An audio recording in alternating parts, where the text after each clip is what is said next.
శ్రీశైలంలో మనకు ఇంకొక చోట అద్భుతమైనటువంటి శివలింగ ప్రతిష్టాపన జరిగింది.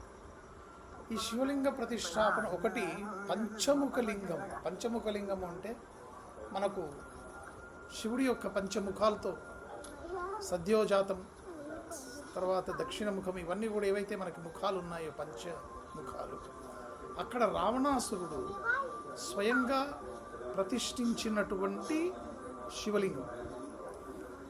అదేవిధంగా ఆయన పక్కన ఇటు పక్కన కుంభకర్ణుడు ప్రతిష్ఠించినటువంటి శివలింగం.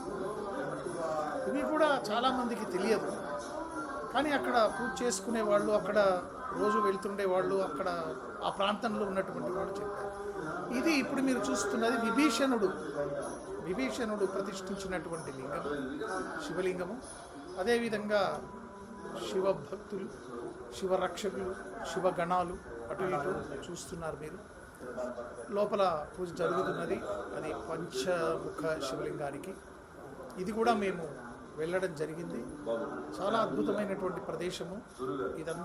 ఇదందరూ కూడా ఈ శివలింగాన్ని కూడా చూసి అందరూ అక్కడ వెళ్ళి అందరూ కూడా శివలింగానికి అభిషేకం చేసుకోవచ్చు.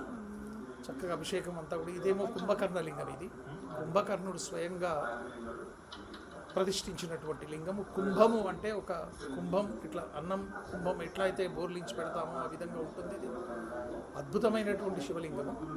ఈ 3 శివలింగాలు కూడా ఆ పక్కనే, అంటే మనకి చాముండేశ్వరి అమ్మవారికి కొంచెం దూరంలో ఉంటాయి.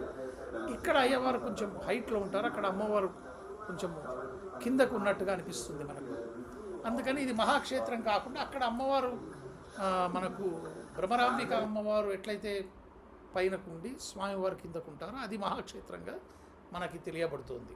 కాబట్టి ఈ శివలింగాల్ని కూడా అందరూ దర్శనం చేసుకోవాలని నేను కోరుతున్నాను.